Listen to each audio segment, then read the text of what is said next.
Salut mes petits initiés et bienvenue sur ce podcast sur un peu tous les jeux Life is Strange et tout ce qu'il y a autour. Le premier Life is Strange, c'est un chef-d'œuvre. Ce qui est bien, c'est qu'après ce succès, la création a continué et d'autres jeux Life is Strange sont sortis. Et d'ailleurs, il y en aura peut-être d'autres dans le futur. En tout cas, je l'espère. Il y a des rumeurs comme quoi un nouveau jeu Life is Strange sortirait avec le perso de Max et peut-être aussi le perso de Chloe, mais il n'y a pas eu d'annonce officielle pour l'instant. Le jeu à choix, c'est un de mes genres de jeux préférés. D'ailleurs, tu fais une recherche sur jeux à choix et tu vas trouver Life is Strange dans la liste, ça c'est sûr. Ce qui réunit tous ces jeux, c'est que en tant que personnage principal, on a un pouvoir. Et ce pouvoir en question pose toujours des problématiques de vie, les relations, le bien et le mal, les regrets, tout ce genre de problématiques. Et en même temps, c'est trop cool, c'est super incarné. On va revenir un peu sur les jeux Life is Strange qui nous ont marqués. Bon, la plupart ont déjà joué, mais pour ceux qui n'ont pas joué, ce qu'on va faire, c'est on va faire un système de spoiler alert. Donc je vais dire spoiler alert à chaque fois qu'il y a un passage qui spoil. Alors déjà, qu'est-ce que tu peux dire par rapport au studio du jeu ?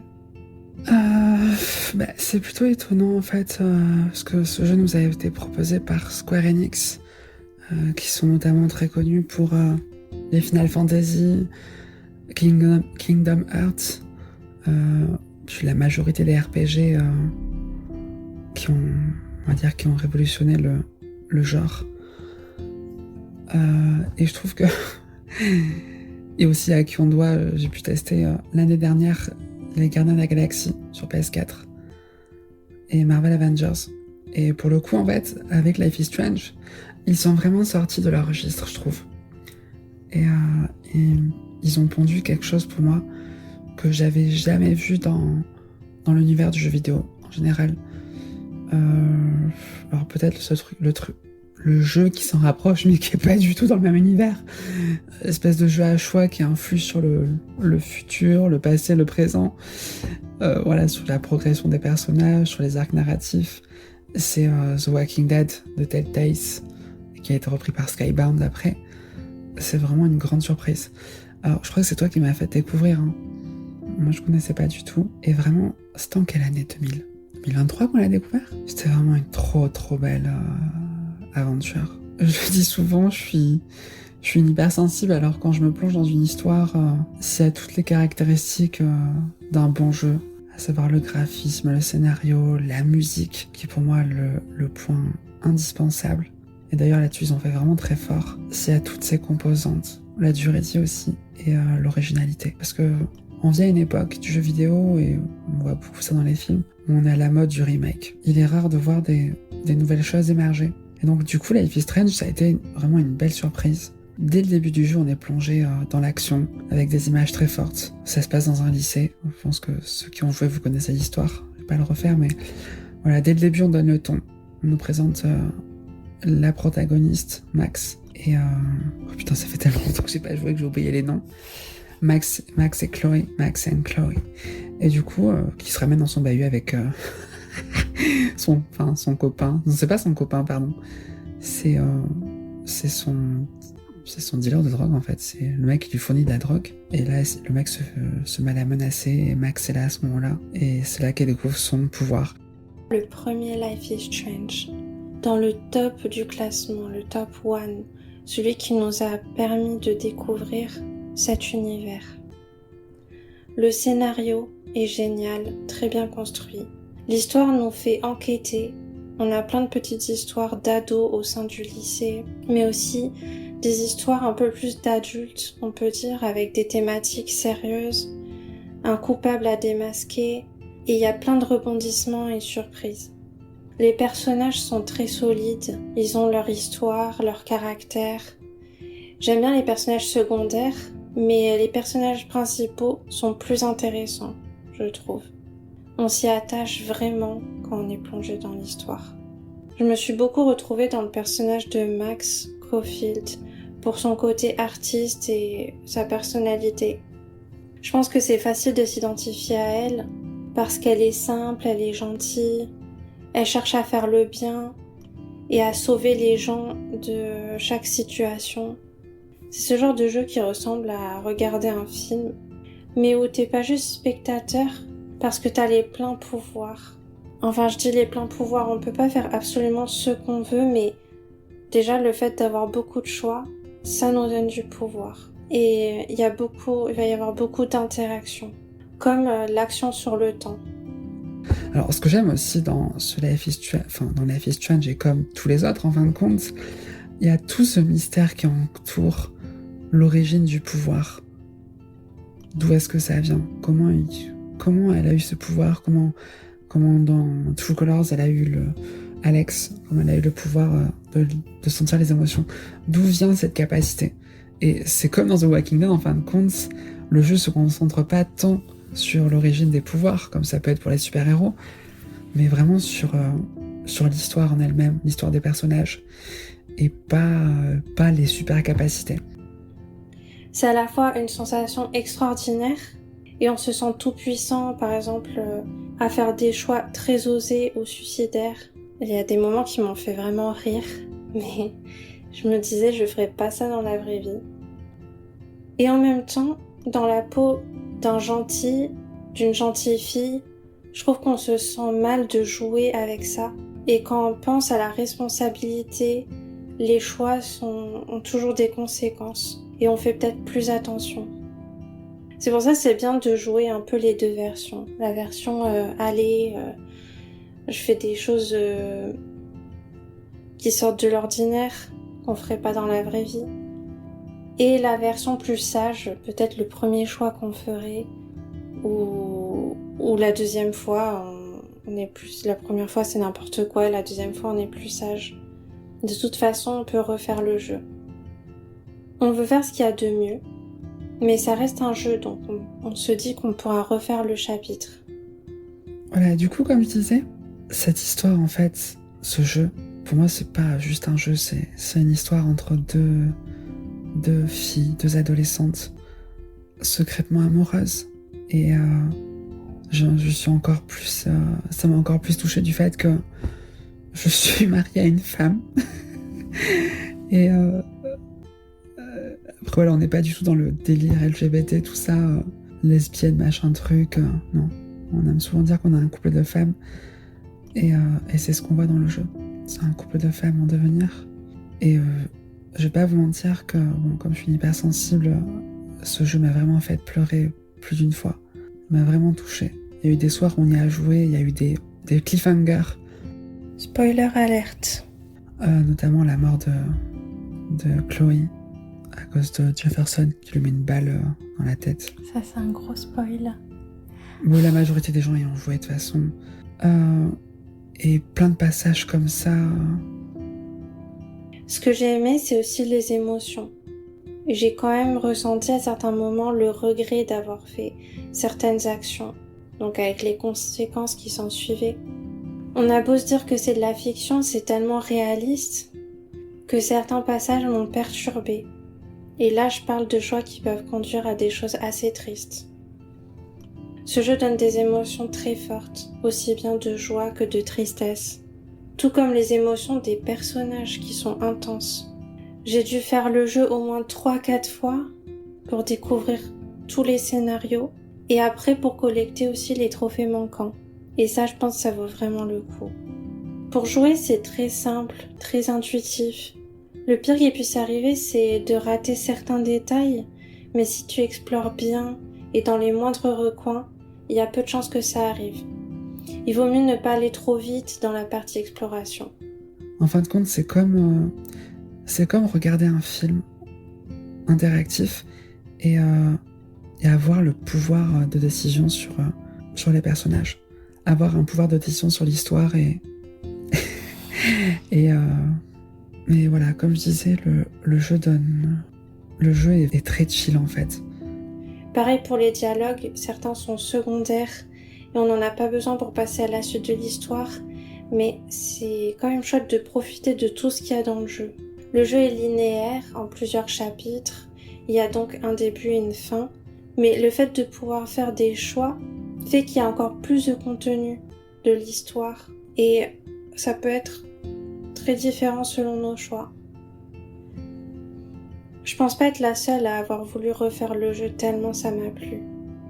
Le fait de remonter dans le temps, ça permet de refaire certains passages et d'avoir une seconde chance, ou même plusieurs chances. On peut aussi trouver des puzzles à résoudre, ou des objets, des codes à trouver. C'est secondaire, mais ça a son importance dans le jeu. Dans les couleurs, la musique qui est extrêmement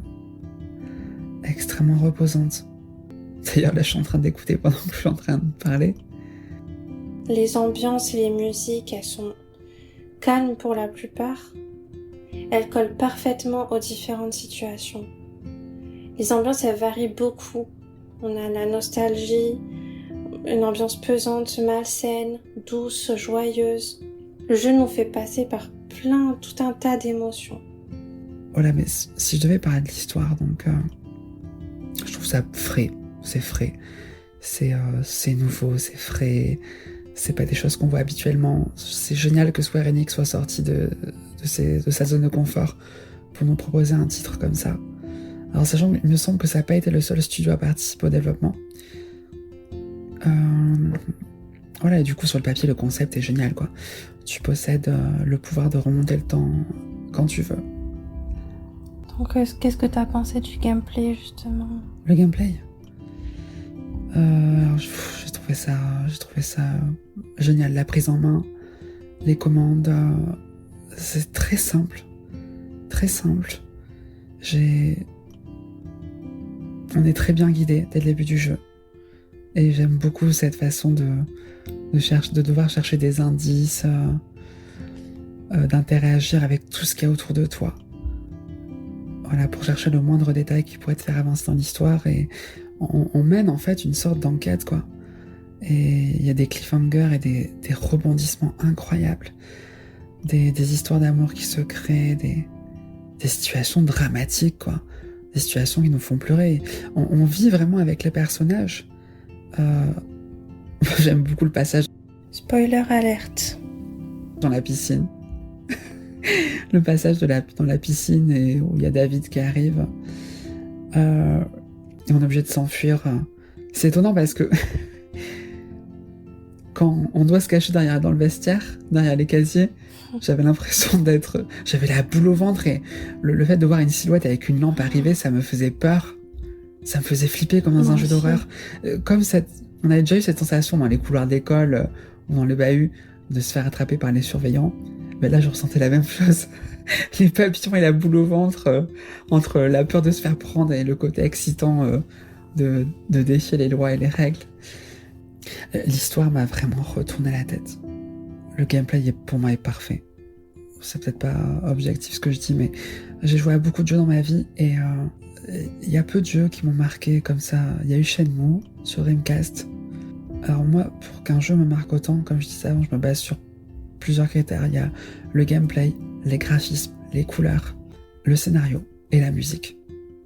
Pour moi, s'il y a tous ces points rassemblés en un seul jeu, si pour moi tout est au top, ça rentre généralement dans mon top 10 quoi.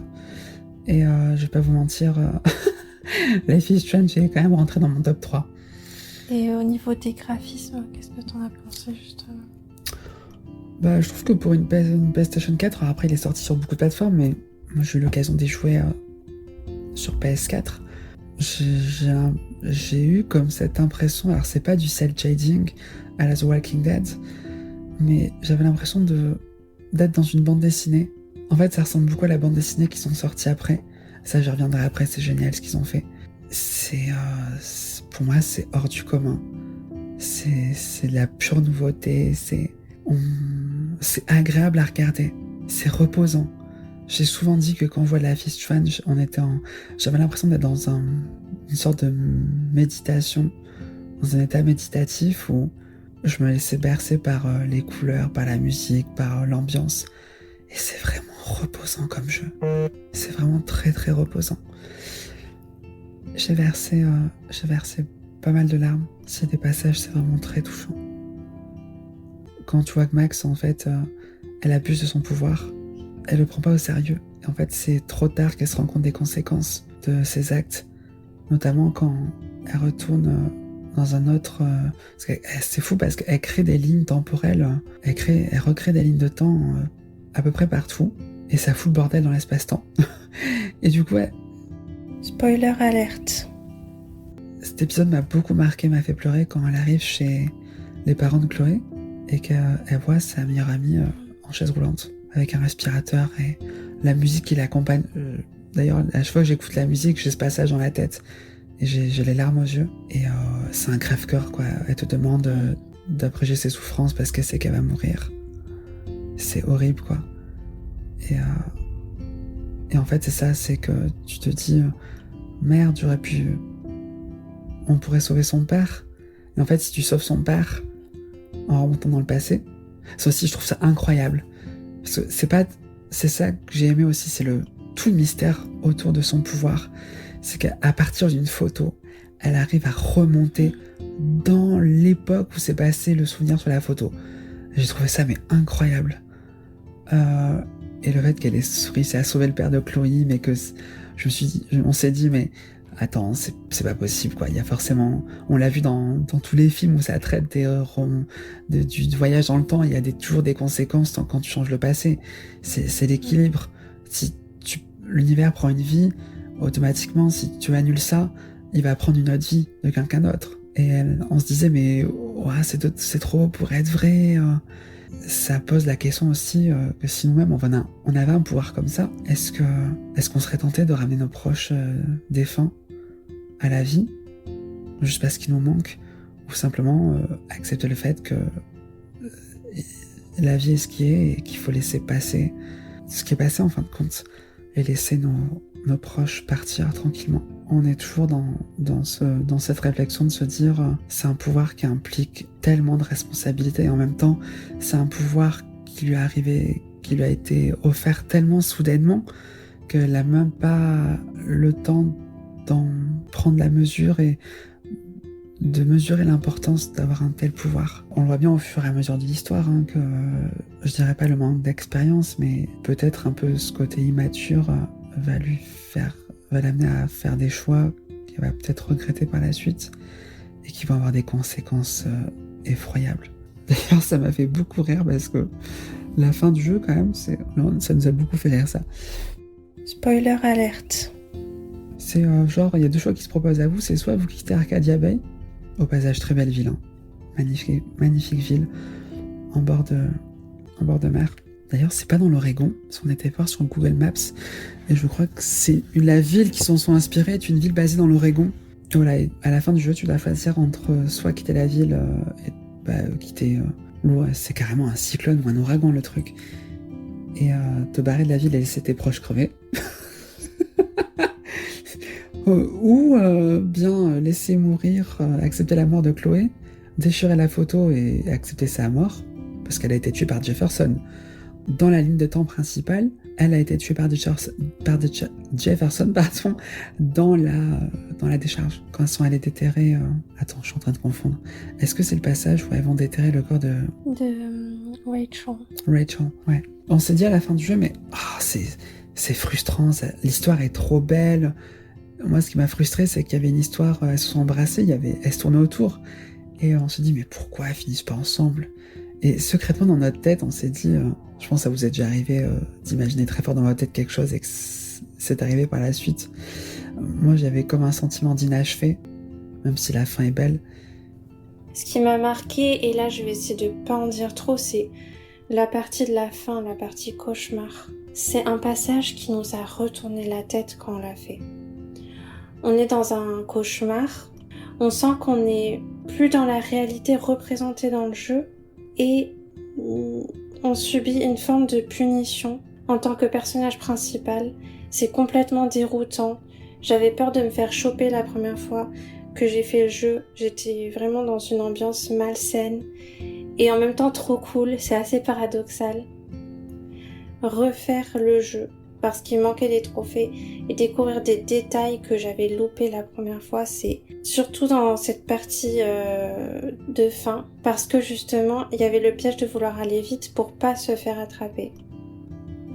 Même si j'ai beaucoup aimé True Colors, selon moi il gagne le prix du meilleur jeu Life is Strange.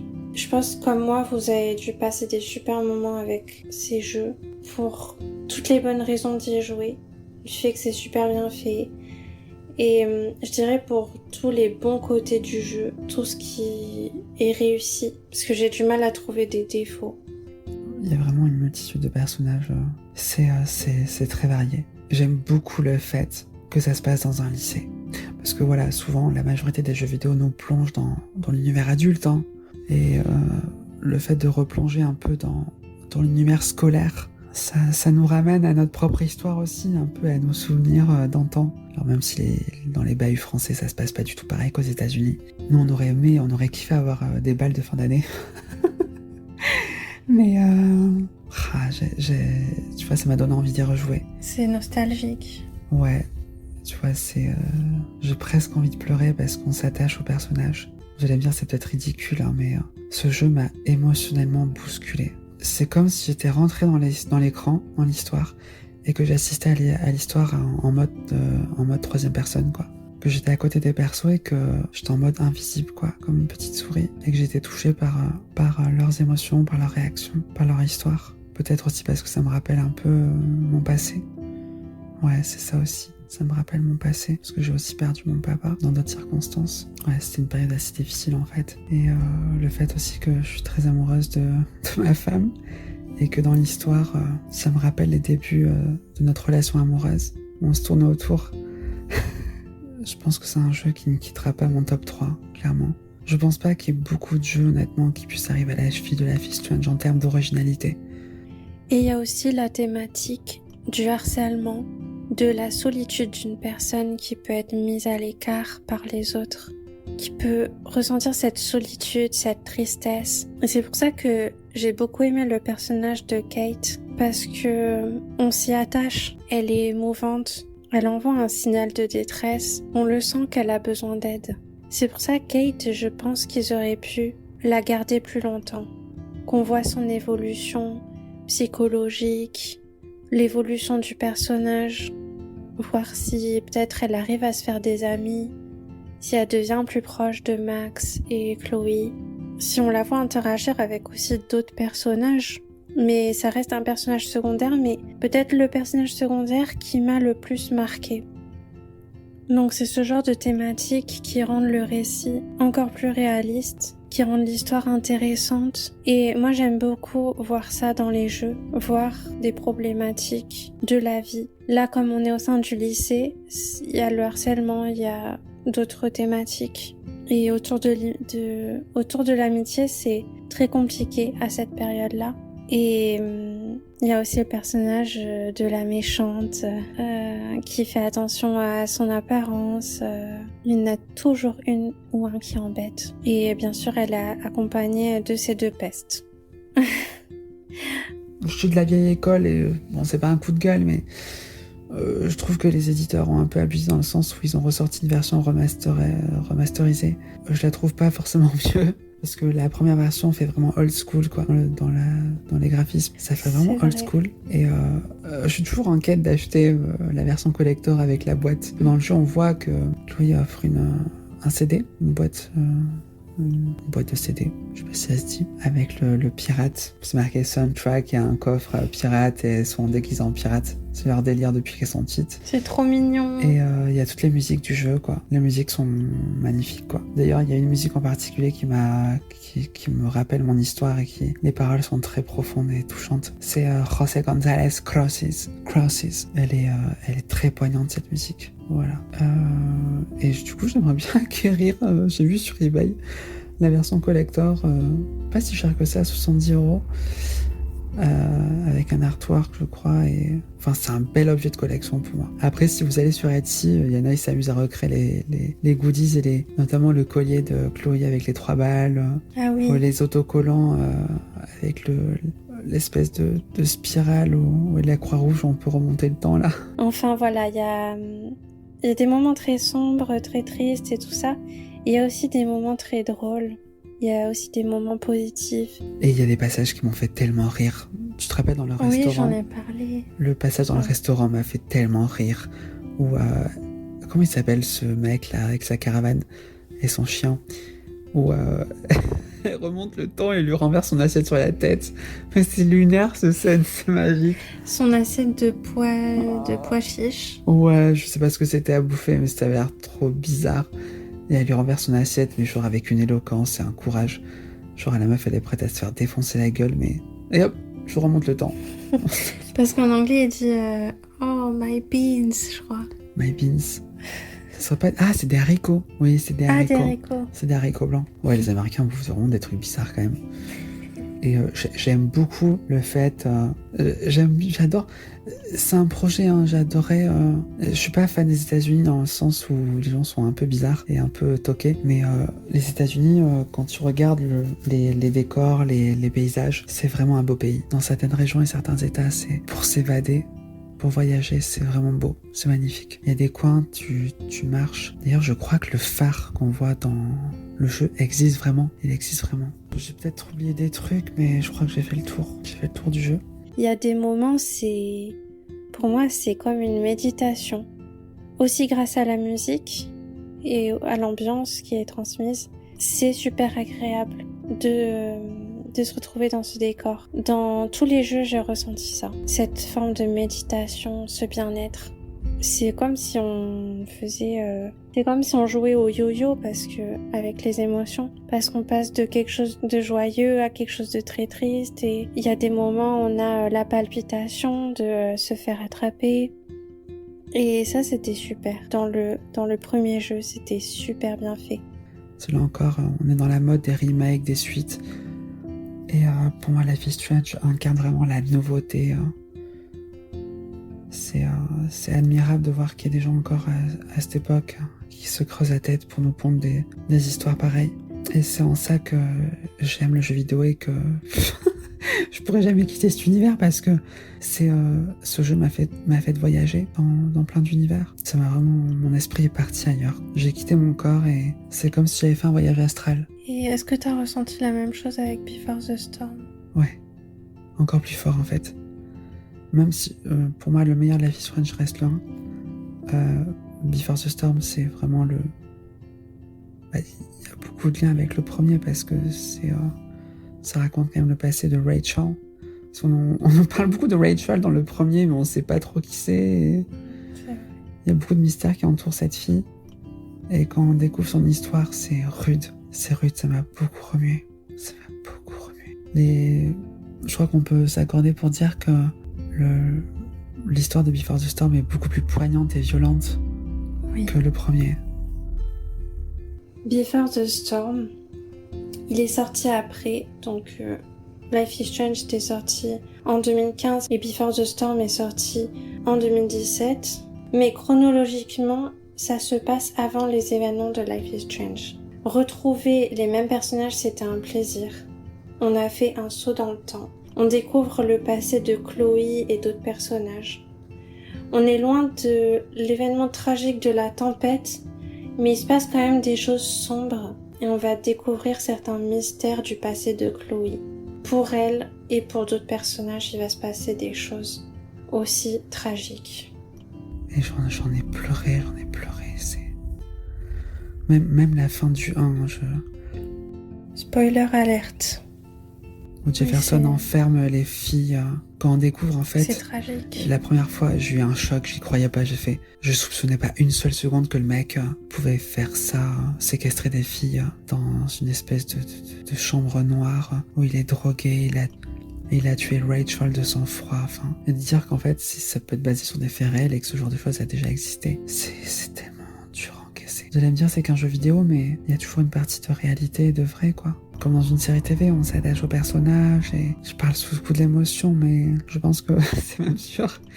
Toutes les personnes qui ont joué à ce jeu, on peut s'accorder pour dire qu'il nous a vraiment bousculé émotionnellement, mais dans tous les sens du terme, quoi. Pour le gameplay, c'est le même principe que le premier, sauf qu'il n'y a pas de pouvoir.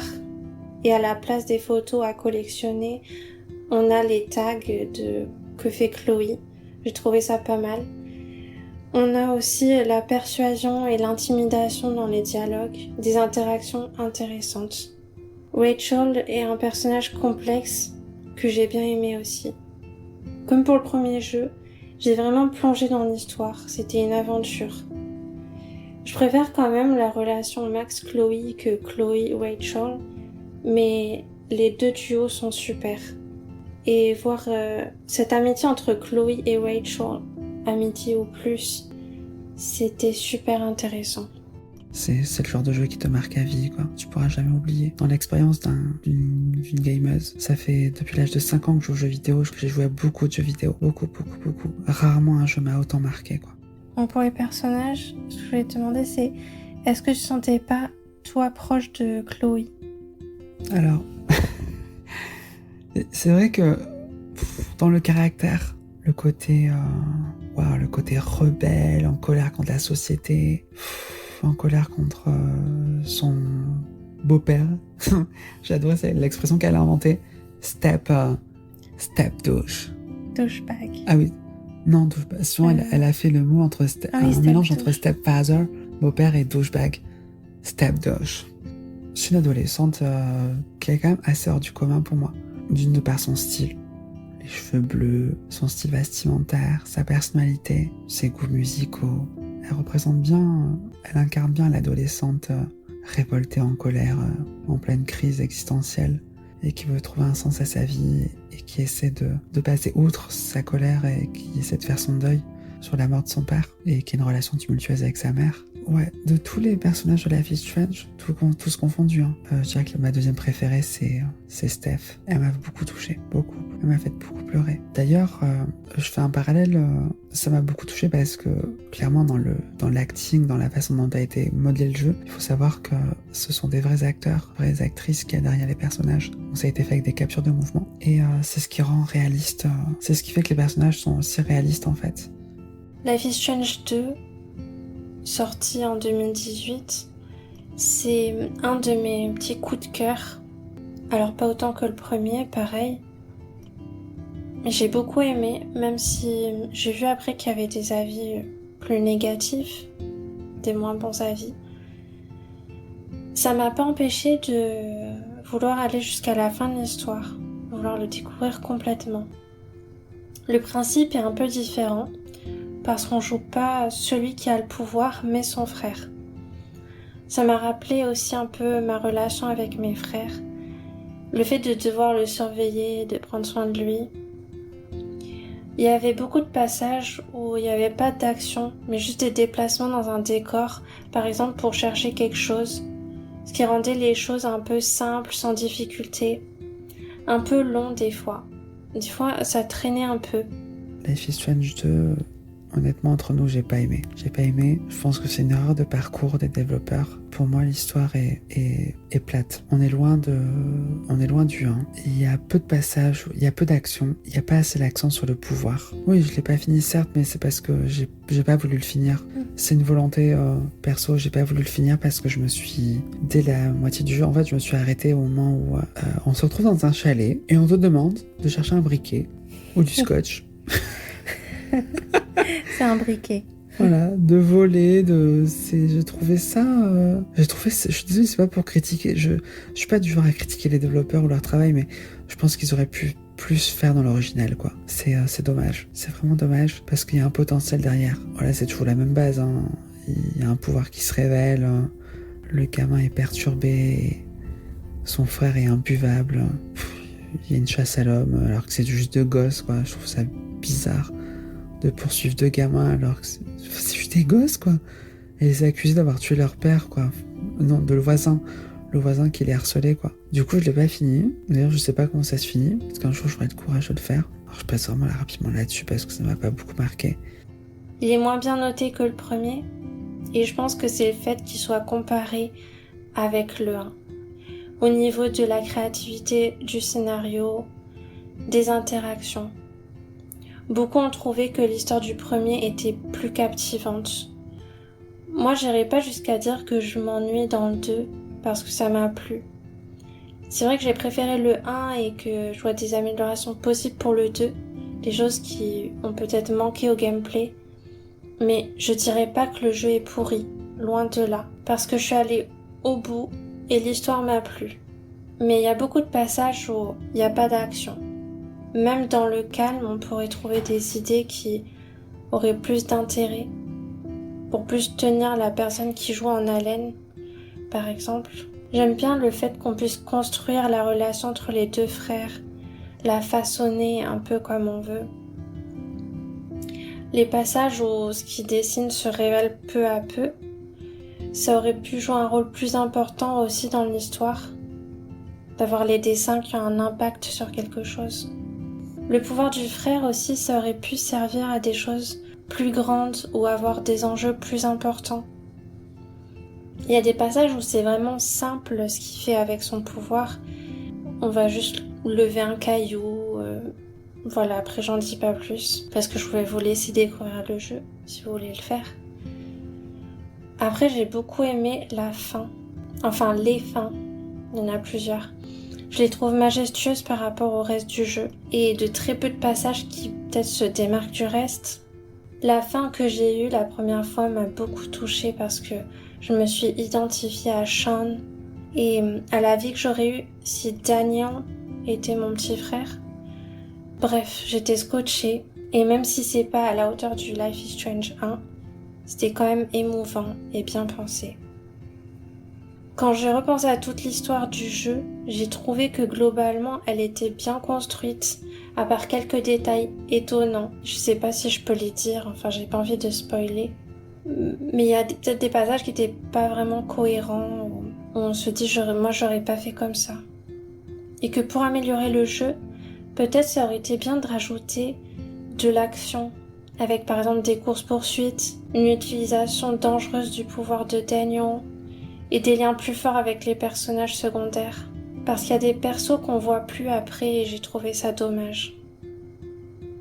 Jouer Sean en mode rebelle, c'était cool. Et avoir la responsabilité de Daniel, je trouve ça pas mal. Est-ce que toi, t'aurais peut-être des idées d'amélioration? Ce que t'aurais aimé voir dans le jeu?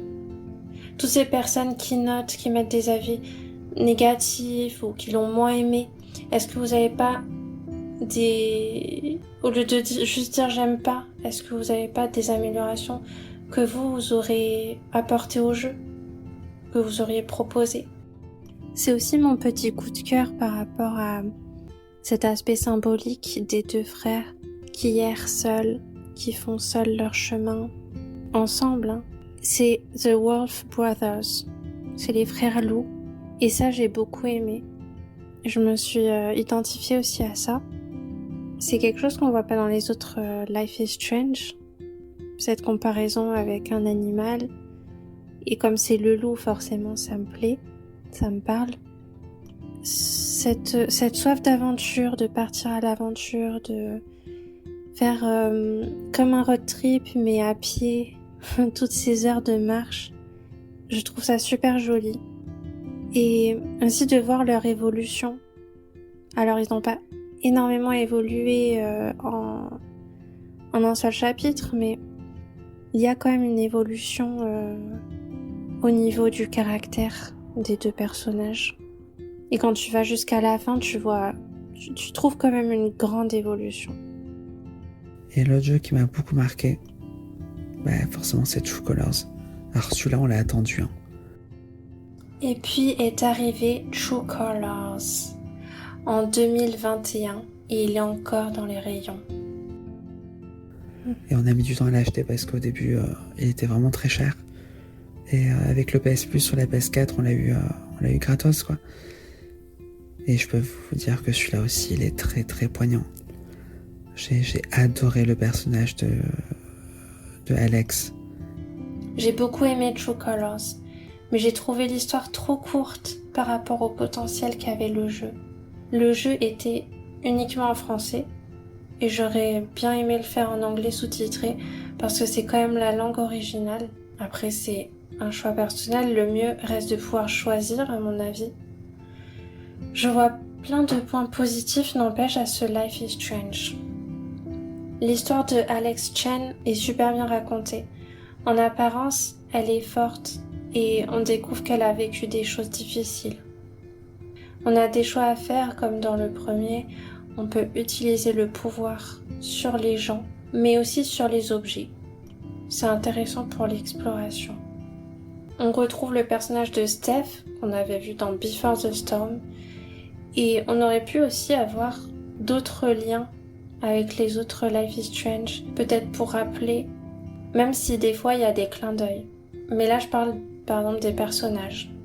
Mais c'est un bon choix parce qu'elle est cool. J'aime bien son personnage. Ça aurait été stylé de voir Max et Chloé par exemple débarquer dans l'univers de Haven Spring. Et son frère. Gabe. Gabe. Ah ouais, Gabe, c'est vraiment un personnage, je trouve Spoiler alerte. tellement triste qu'il meurt aussi rapidement. J'avais la rage, c'est... Gabe, qui m'a beaucoup touchée. J'ai même pleuré, je pense que j'ai pas été la seule. Cette relation un peu spéciale avec son frère m'a beaucoup plu. J'ai trouvé le concept des émotions... Au début, j'étais un peu sceptique. Je me suis dit, mais... Est-ce que c'est vraiment un super pouvoir comment ils vont le matérialiser, comment ils vont rendre ça crédible. En fait, c'est trop bien amené, quoi. Le jeu des couleurs, l'histoire qui racontait le passé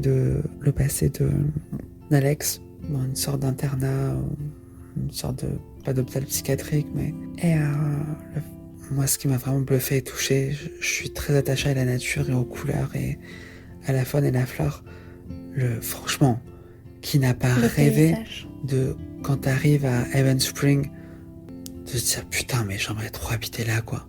Ouais. C'est un paradis. Si ça porte son nom, quoi. C'est clairement un paradis. Les couleurs sont absolument magnifiques, quoi.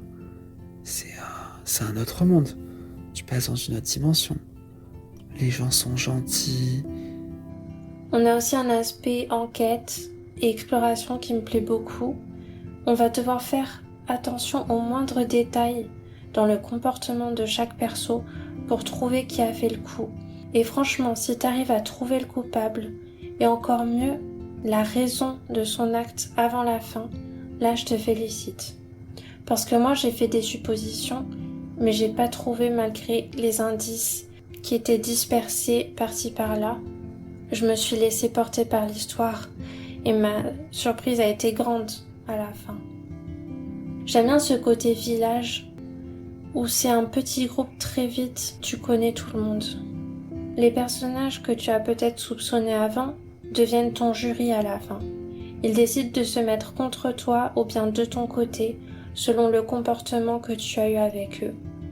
J'essaie de rester un peu vague, mais voilà, j'ai trouvé ce moment très original. Cette fois, le pouvoir tourne autour des émotions et ça va jusqu'à lire les pensées car elles sont liées à ces émotions. Et au fur et à mesure d'histoire, c'est chaud quand même parce que tu te rends compte qu'il y a une espèce d'entreprise malsaine qui... Et à la fin, ça m'a vraiment... J'étais en mode what the fuck, quoi. C'est... Putain, j'ai soupçonné par contre, j'ai réussi à deviner très vite. Spoiler alerte. Le propriétaire du bar est vraiment un gros enfoiré d'avoir caché le meurtre du père de Chen, des Chen. Waouh, c'est ouf. La complicité, je trouve que ça t'a touché encore plus, hein, parce que c'est une époque qui était assez difficile pour toi. Et la complicité entre le frère et la sœur. La première rencontre avec Steph, et toujours cette histoire d'amour entre deux filles, c'est beau. C'est très beau. Les graphismes ont bien évolué depuis le premier. D'ailleurs, ils ont fait un remake du premier, qui est sorti en 2022. Life is Strange Remastered. C'est surtout que le décor, les couleurs sont magnifiques. Les expressions sont réalistes et les émotions sont très bien représentées. Quand je vois ces images, je m'extasie. Haven Spring est vivant.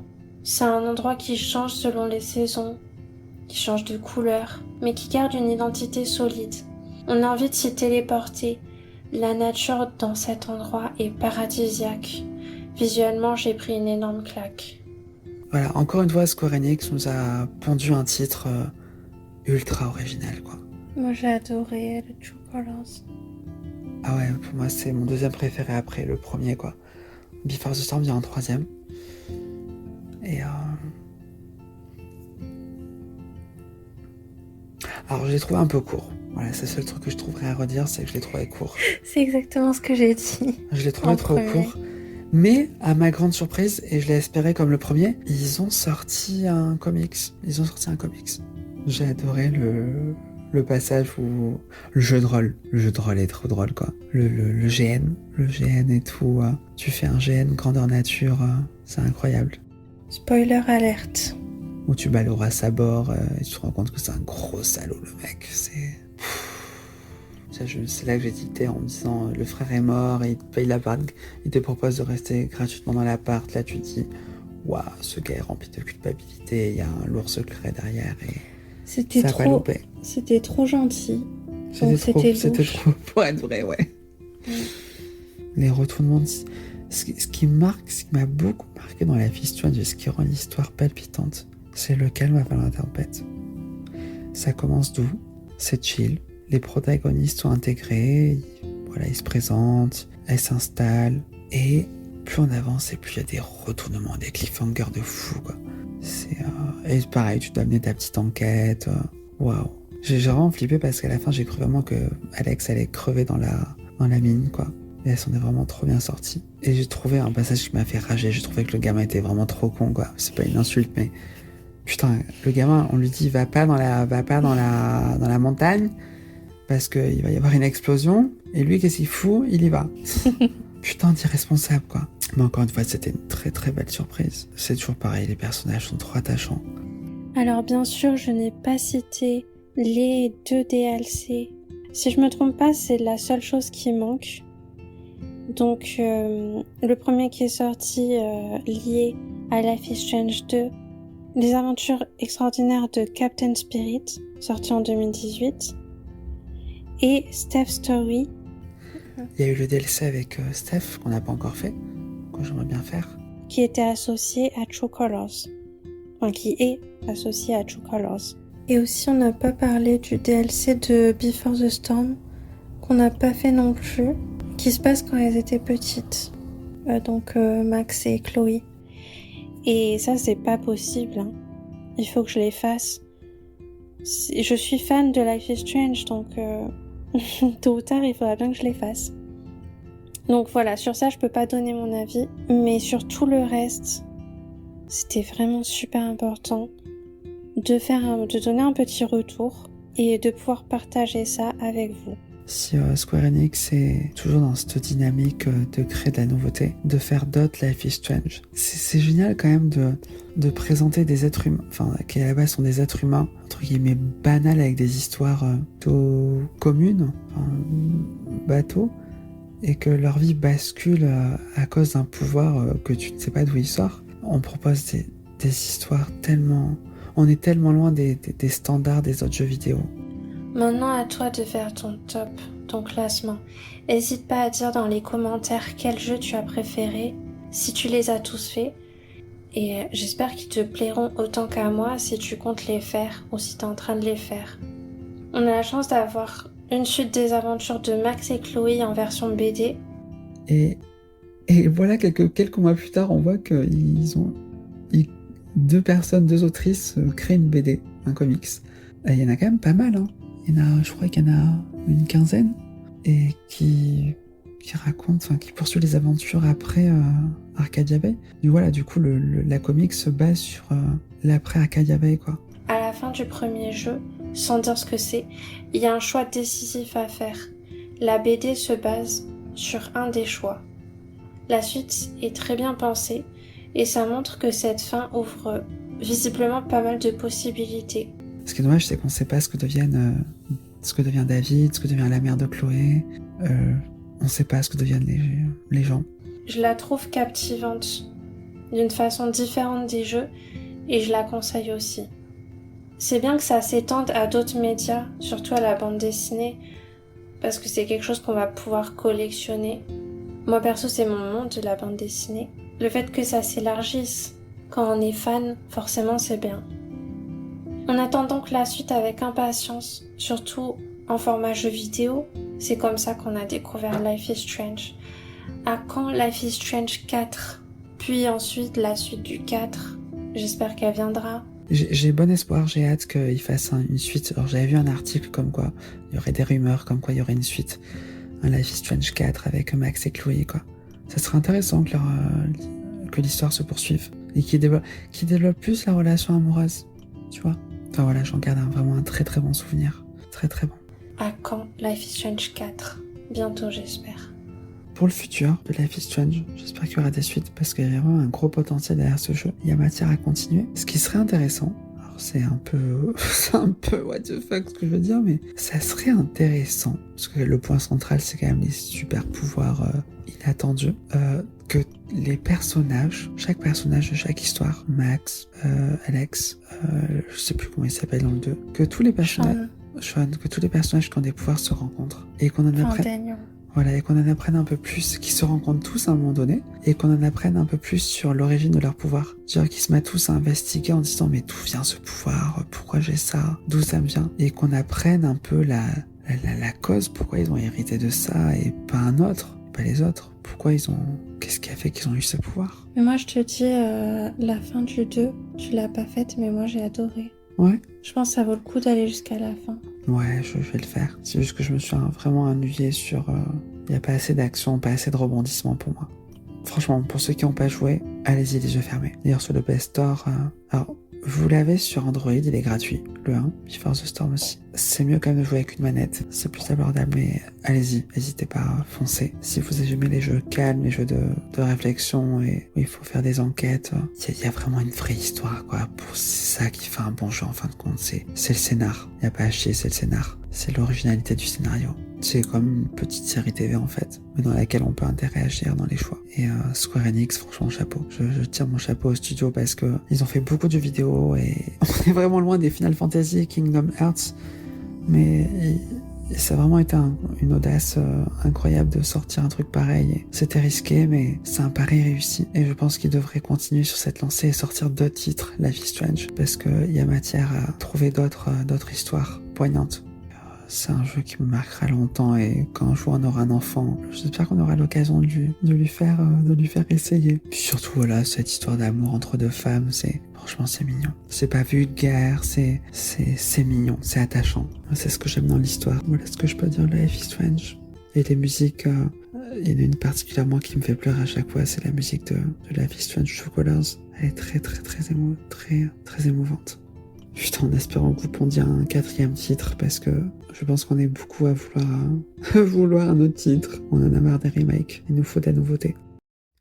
To all of you, American girls, it's sad to imagine a world without you. J'espère que tu as aimé ce podcast. Je t'invite à découvrir mes comptes Instagram IniArt1 et Connexion Ini pour le compte de ma BD et découvrir ma petite boutique inishop1.myshopify.com. Merci d'avoir écouté ce podcast et à bientôt les initiés.